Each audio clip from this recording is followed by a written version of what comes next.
નમસ્કાર બાલ મિત્રો, standard 6 English unit 1 were you. આપણે આજે unit 1માં activity 7 ભણીશું.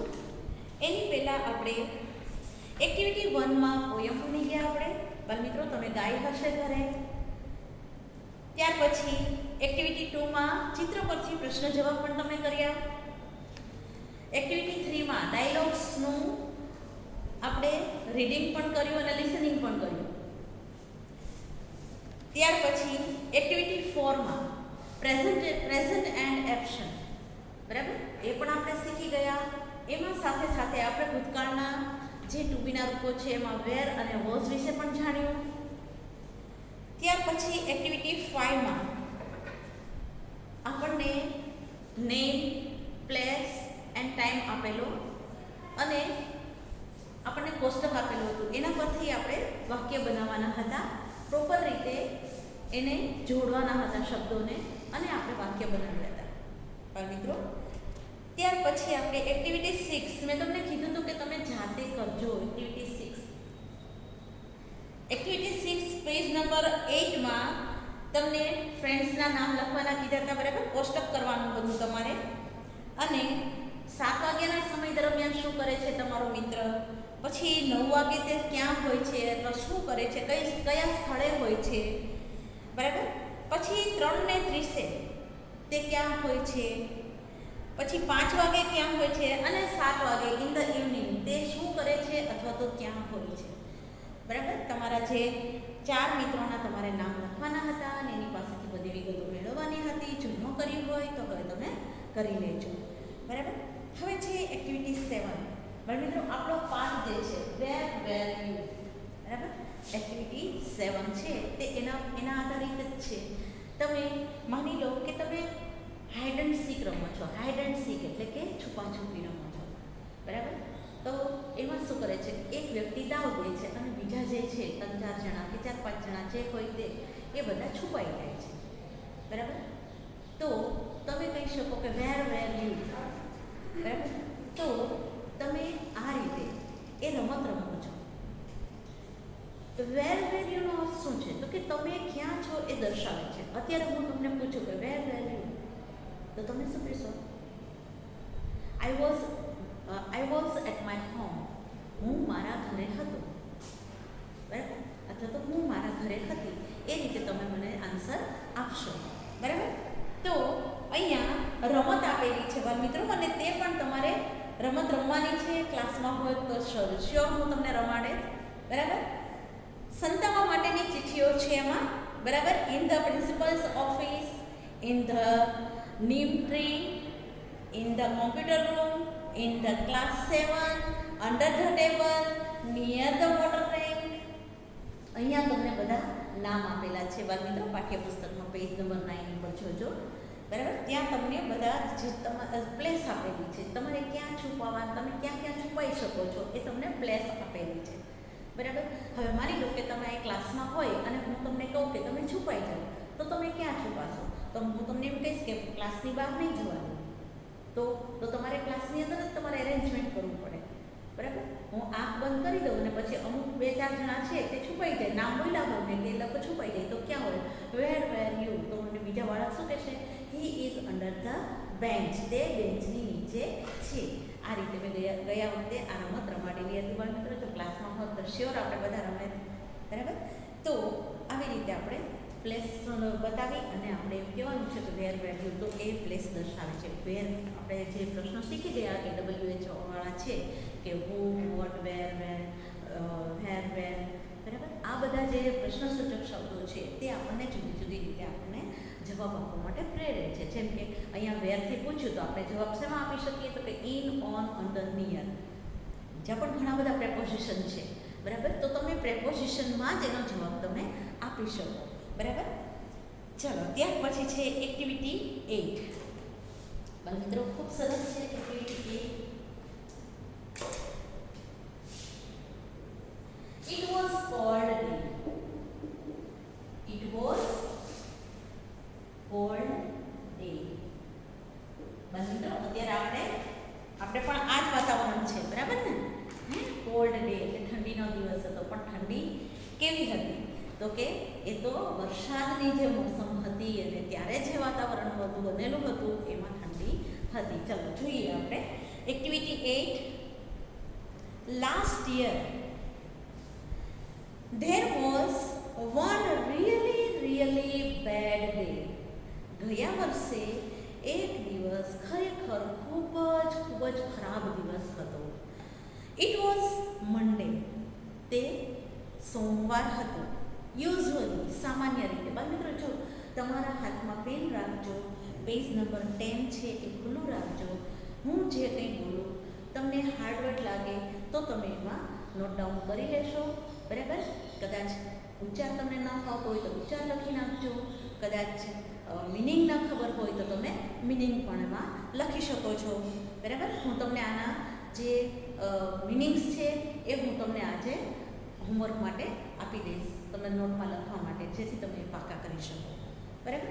Usually there are about 25 students in my class, but that day there were only 5 students. સામાન્ય રીતે મારા ક્લાસમાં 25 વિદ્યાર્થીઓ દરરોજ હાજર હોય છે, પણ ઓન મંડે એટલે કે સોમવારે ફક્ત 5 જ વિદ્યાર્થીઓ હાજર હતા. It was really cold. ત્યારે તે દિવસે ખરેખર ખૂબ જ ઠંડી હતી. ઇટ વોઝ રેઇનિંગ અ લોટ. ખૂબ જ અલોટ એટલે પુષ્કળ. તે દિવસે ખૂબ જ વરસાદ પડ્યો હતો. It was dark and grey outside. તે દિવસે ગાઢ અંધકાર છવાયેલો હતો. ગ્રે એન્ડ ડાર્ક એટલે કે ગાઢ અંધકાર છવાયેલો હતો બહારની સાઈડ, બહાર બધે આઉટસાઇડ એટલે બહાર. There was no sunshine. તે દિવસે સૂર્યપ્રકાશ નહોતો. સનશાઇન એટલે સૂર્યપ્રકાશ. I think the students weren't at school because they were sick. I think the students weren't at school because they were sick. મને લાગે છે કે તે દિવસે વિદ્યાર્થીઓ હાજર નહોતા કારણ કે તેઓ બીમાર હતા. કારણ કે ઠંડી બહુ હોય તો શરદી લાગી જ જાય, બરાબર. અને તમને છીકો આવવા માટે તો તમે શું વિચારો કે ના હવે આજે આરામ કરી લેવા દે, બરાબર. They were at home. તેઓ ઘરે હતા. Maybe they were in bed. કદાચ, maybe એટલે કદાચ તેઓ પથારીમાં હતા અથવા તો આરામ કરતા હતા. Mister Joshi is our class teacher. Mister Joshi છે તે અમારા વર્ગ શિક્ષક છે. He is always at school. તેઓ હંમેશા સ્કૂલે જ હોય. તેઓ ક્યારેય એબસન્ટ રહેતા નહોતા. કહેવાનો મિનિંગ શું છે કે તેઓ હંમેશા સ્કૂલે હાજર જ રહેતા હતા, ક્યારેય એબસન્ટ રહેતા નહોતા.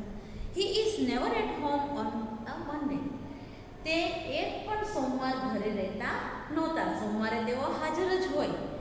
Last Monday was no different. ગયા સોમવારે પણ કોઈ જ તફાવત નહોતો. ડિફરન્ટ એટલે તફાવત અથવા તો જુદું, કંઈ જ જુદું નહોતું. એઝ યુઝ્યુઅલ જે ચાલતું હતું એ જ રીતે ચાલ્યું. મિસ્ટર જોશીનું પણ રૂટીન એ જ રીતે ચાલ્યું.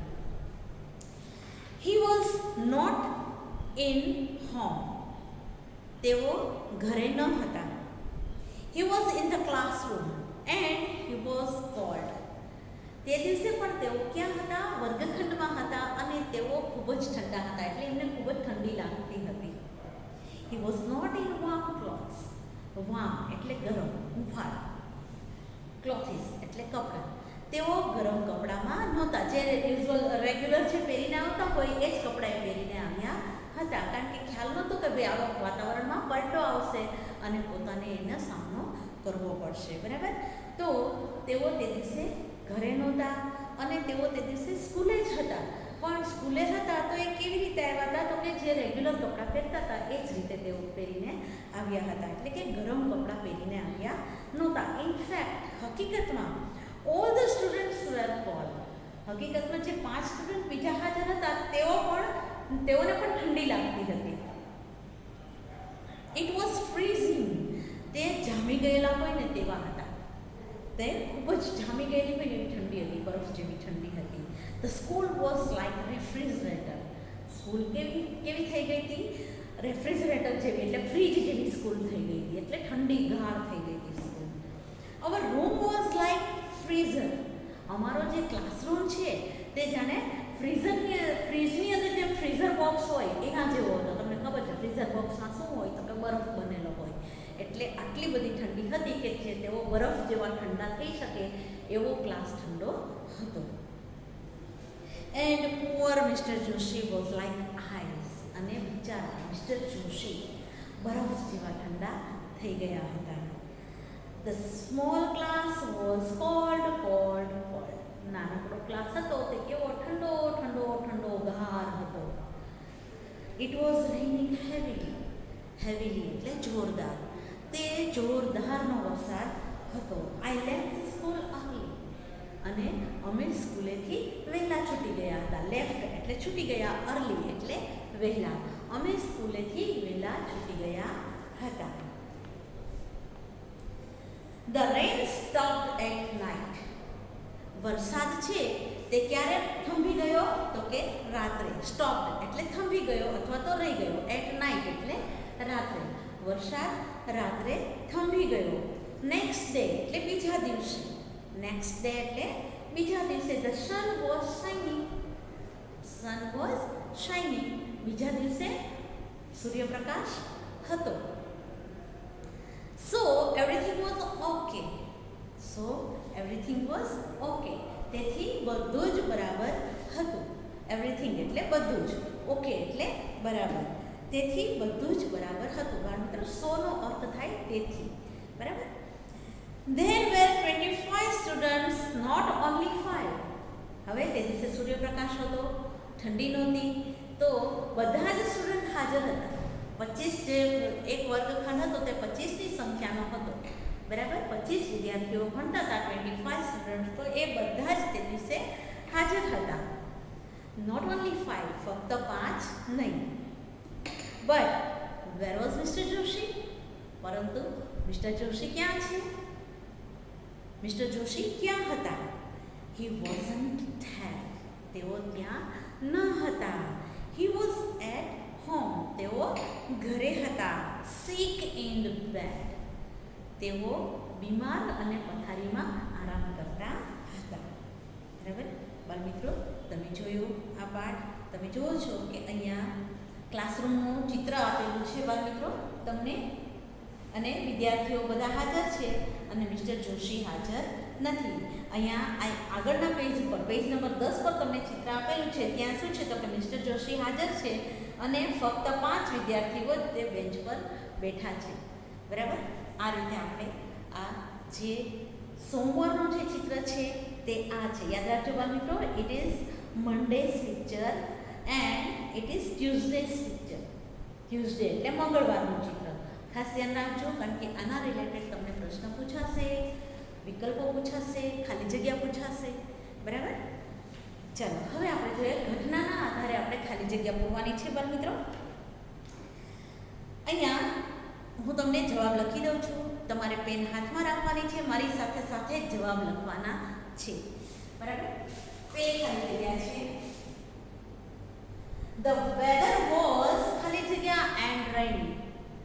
વેધર કેવું હતું તો કે કોલ્ડ. વેધર એટલે વાતાવરણ અથવા તો તાપમાન. બરાબર. વેધર એટલે વાતાવરણ થાય અહીંયા. તો વેધર કેવું હતું? પહેલી ખાલી જગ્યામાં આવશે કોલ્ડ. બરાબર. બીજી ખાલી જગ્યા વાળા મિત્રો, it was dark and grey. તમને પાઠમાં આગળ આપેલું છે ડાર્ક એન્ડ ગ્રે આઉટસાઇડ. બરાબર. It was dark and grey outside.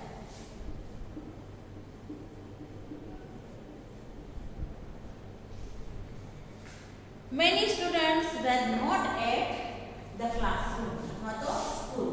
આપણે અહીંયા ક્લાસરૂમ આપેલો છે તો આપણે શું લખશું? અહીંયા ક્લાસરૂમ લખશું.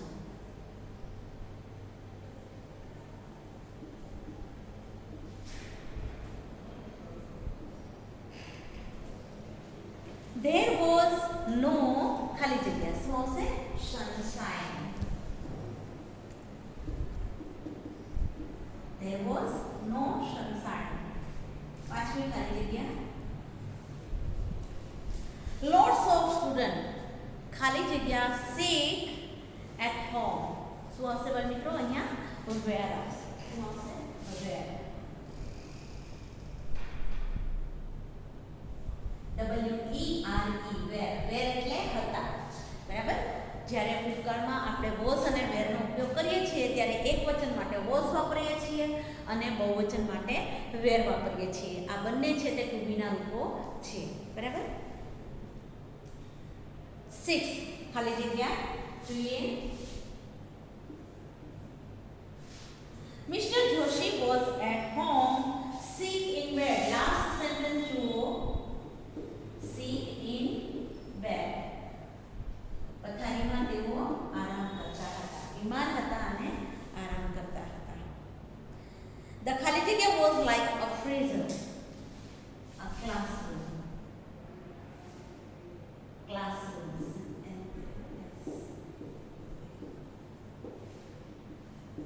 ક્લાસરૂમ કેવો હતો? ફ્રીઝર જેવો હતો. જો આપણને આપેલું છે પાઠની અંદર બાળ મિત્રો. અને હા, બીજી એક વસ્તુ તો અહીંયા આપણે આ લેક્ચર જ્યારે પૂરું કરીએ ત્યારે ઘરે એકવાર તમારે શ્યોર પાઠ વાંચી લેવાનો છે. બરાબર? અત્યારે જ તે પછી તમારી બુક અંદર મૂકજો, પેક કરજો તમે. બરાબર? ચાલો ખાલી જગ્યા 8મી જોઈએ. The school was like ખાલી જગ્યા a refrigerator.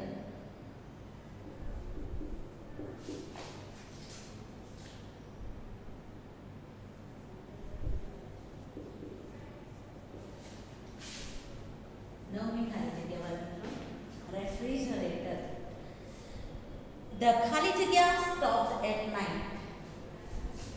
Rain. શું આવશે? The rain stopped at night. Mr. Joshi was ખાલી જગ્યા next day. મંગળવારે મિસ્ટર જોશી હાજર હતા નહોતા. તો આપણે શું લખશું? absent. Mister Joshi was absent next day. બીજા દિવસે મિસ્ટર જોશી હાજર ન હતા. ત્યાર પછી પેજ નંબર 12 જુઓ બાળ મિત્રો. Page number 12. નીચેના વિધાનો સામે ટ્રુ કે ફોલ્સ લખવાનું છે. બરાબર? ટ્રુ એટલે કે સાચું અને ફોલ્સ એટલે ખોટું. There were 5 students in the class that Monday. True કે ફોલ્સ? તો કે true.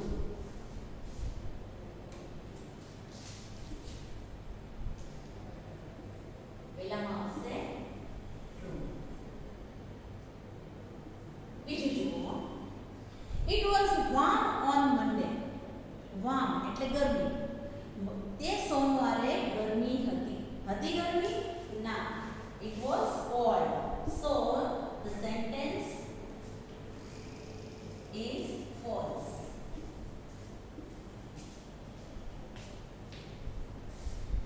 Mr. Joshi was present that Monday. Mr. Joshi હાજર હતા? તો કે હા હતા. તો અહીંયા આવશે true.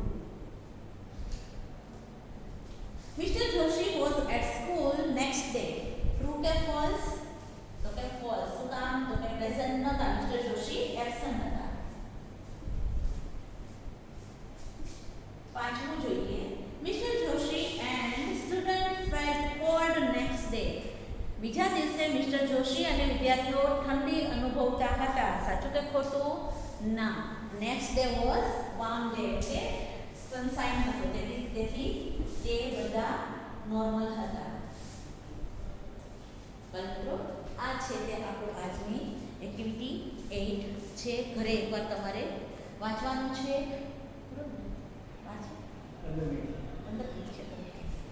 હા, તો આપણે અહીંયા આ એક્ટિવિટી 8નો જે લેસન છે તે આપણે વાંચવાનું છે બાળ મિત્રો.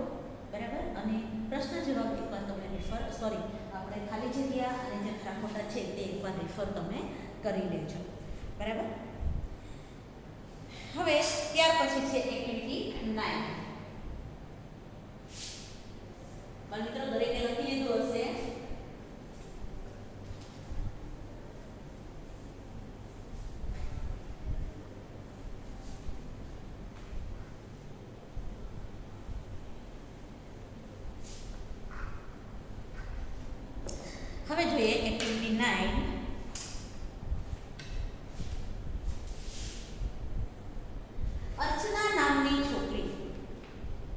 દરરોજ ડાયરી લખે છે. પેજ નંબર 12 જોજો બાળ મિત્રો. અર્ચના નામની છોકરી છે તે દરરોજ પોતાની ડાયરી લખે છે અને કેટલાક દિવસ તે પોતાની ડાયરી લખવાનું ચૂકી જાય છે. તો તે પોતાની મમ્મીને પૂછી અને પોતાની ડાયરીમાં જે તે પોતે વિગત લખવાની બાકી રહી ગઈ છે એ લખે છે. બરાબર. હવે અર્ચના અને તેની મમ્મીનો જે ડાયલોગ છે, સંવાદ છે, તે આપણને નીચે આપેલો છે. પેજ નંબર 12 જોજો બાળ મિત્રો. Archana says, mummy please tell me where were we the last Sunday? Mummy, આપણે ગયા રવિવારે ક્યાં હતા? બરાબર. પ્લીઝ એટલે મહેરબાની કરીને, લાસ્ટ સન્ડે એટલે ગયા રવિવારે, કે આપણે ગયા રવિવારે ક્યાં હતા? Mummy says we were on the farm. આપણે ફાર્મ ઉપર હતા એટલે કે ખેતરમાં હતા. અર્ચના સેઝ ઓ યસ, અરે હા. Vote was the name of the big tree? કે પેલા મોટા વૃક્ષનું નામ શું હતું? Mummy says big tree. Mummy પૂછે છે મોટું ઝાડ? એ વળી કયું મોટું ઝાડ? કે અર્ચના વન નિયર ધ વેલ. વેલ એટલે કૂવો. WELL વેલ એટલે કૂવો, કે જે પેલા કૂવાની પાસે હતું તે. પેજ નંબર 13 પર મિત્રો જોજો. Mummy says yes that was an amla tree. તે આમળાનું ઝાડ હતું. Archana says okay. Where was I on Friday afternoon? શુક્રવારે બપોરે ક્યાં હતી? આફ્ટરનૂન એટલે બપોરનો સમય અને ફ્રાઈડે એટલે શુક્રવાર, કે હું શુક્રવારના બપોરે ક્યાં હતી? Mummy says oh on the Friday that what was that day? Date કે તો તે તારીખ કઈ હતી? બરાબર. What was the date? તે તારીખ કઈ હતી? Archana says it was 11th of this month. કે તે આ મહિનાની 11મી તારીખ હતી. 11th ઓફ ધીસ મંથ એટલે કે આ મહિનાની 11મી તારીખ હતી. કે mummy says we were in the Dudhsagar dairy. આપણે તે દિવસે 11 તારીખે દૂધસાગર ડેરીએ હતા. Archana says and mummy on the 12th. અને પછી મમ્મી આપણે 12 તારીખે, આ થઈ 11 તારીખની વાત, હવે 12 તારીખે આપણે ક્યાં હતા? કે mummy says you and your friends were at the library. તું અને તારી મિત્ર, તારી બેનપણી લાઇબ્રેરીમાં હતા, એટલે કે વાંચનાલયમાં, પુસ્તકાલયમાં. Archana says oh yes I remember now. Remember એટલે યાદ આવવું, નાઉ એટલે હવે અથવા તો અત્યારે. અરે હા, હવે મને યાદ આવ્યું. I was there with my friend. હું ત્યાં મારા મિત્રની સાથે, મારી બેનપણીની સાથે હતી. And on the 10th of this month. અને આ મહિનાની 10મી તારીખે, જો મિત્રો એને પહેલાં 11 તારીખ, 12 તારીખ અને હજુ 10 તારીખની લખવાનું બાકી હતું એને, એટલે એણે 10 તારીખની વિશે મમ્મીને પૂછ્યું. બરાબર. And on the 10th of this month. અને આ મહિનાની 10મી તારીખે. Mummy says on the 10th of this month you were at the doctor's clinic. આ મહિનાની 10મી તારીખે તો ડૉક્ટરના દવાખાનામાં હતી. Archana says yes but I will not write that. હા, પણ હું તે લખીશ નહીં. મમ્મી સેઝ વાય નોટ બેટા? શા માટે નહીં બેટા? કે mummy says no no no no. Archana says no no no, it was a bad experience. Experience એટલે અનુભવ. BAD બેડ એટલે ખરાબ, કે તે મારો ખૂબ ખરાબ અનુભવ હતો. Mummy says but it was a real experience. પરંતુ તે ખરેખર સાચો અનુભવ હતો. So please do write it. તો પછી તું એને મહેરબાની કરીને લખ. કે બરાબર. મિત્રો આ હતો તે સંવાદ હતો આપણો. બરાબર. ત્યાર પછી આપણે જોઈએ કોષ્ટક આપેલું છે બાળ મિત્રો. બરાબર. કોષ્ટક મારી સાથે સાથે તમે જોતા જજો. ઉપરના સંવાદના આધારે નીચે કોઠામાં અર્ચનાની વિગત આપણે લખવાની છે. બરાબર. અહીંયા ટાઈમ આપેલો છે, પછી પ્લેસ આપેલી છે, અને પીપલ એટલે કે લોકો. આટલી વસ્તુ આપણને આપેલી છે. તો આપણે જોઈએ અહીંયા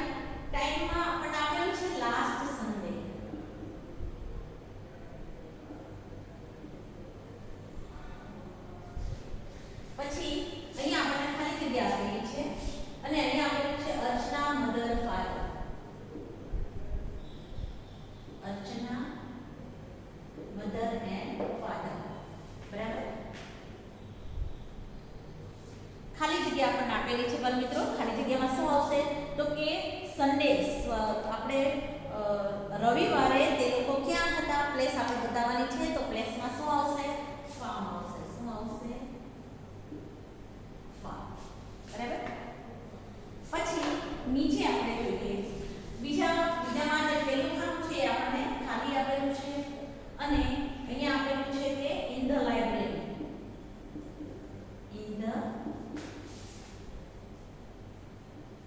in the library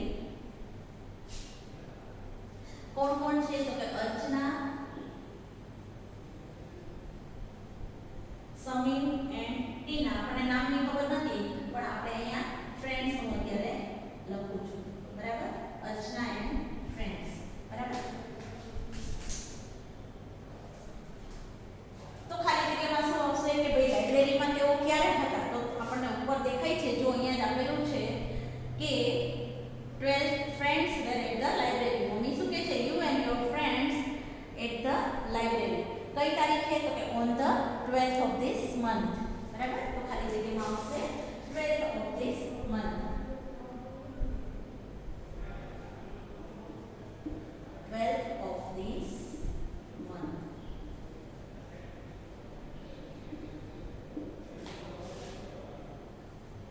12th of this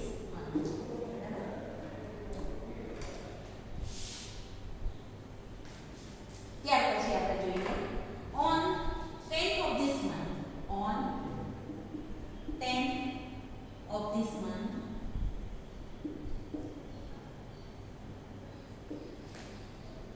અને પછી બંને ખાલી જગ્યા આપેલી છે તો તમે હવે 10th of this month માં જોશો કે તે ક્યાં હતી 10 તારીખે આપણે હમણાં જ વાંચ્યું તો તે પ્લેસમાં આવશે ક્લિનિક પ્લેસમાં આવશે ક્લિનિક અને કોણ હતું ક્લિનિકમાં તો અર્ચના એકલી જ ગઈ હતી પણ એની સાથે ક્લિનિકમાં એકલી ન હોય કોણ હોય એની સાથે ડોક્ટર હોય બરાબર તો અહીંયા આપણે લખશું અર્ચના એન્ડ ડોક્ટર તો હોય જ તે બરાબર ક્લિનિકમાં ચાલો ત્યાર પછી છે ઇન ધ દૂધસાગર ડેરી અહીંયા આપણને ખાલી જગ્યા આપેલી છે બરાબર પછી અહીંયા જોઈએ આપણે in the Dudhsagar dairy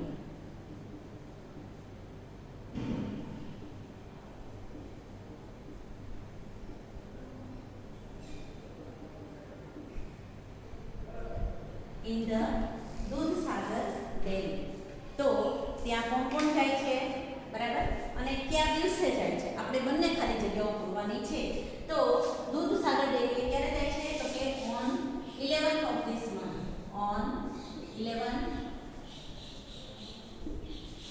of this month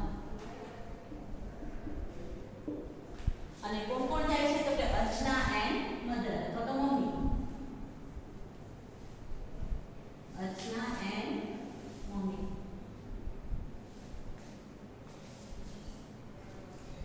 નીચેનું ખાનું બાપા મિત્રો ખાલી આપેલું છે આપણે ઉપરના જે લખ્યા છે તે જ આપણે લખવાના છે બરાબર હવે તમારે આ વાક્ય બોલવાના છે જેમ આપણે આગળ એક્ટિવિટી 6 માં કરેલા હતા એ રીતે Archana was on the farm last Sunday આ રીતે તમારે વાક્ય બનાવવાના રહેશે બાળમિત્રો આ 3 એ 3 જે આપણે ખાલી જગ્યાઓ બનાવી છે તે તમે કરી નાખજો અને એ રીતે તમારે વાક્યો બનાવવાના છે અસ્તુ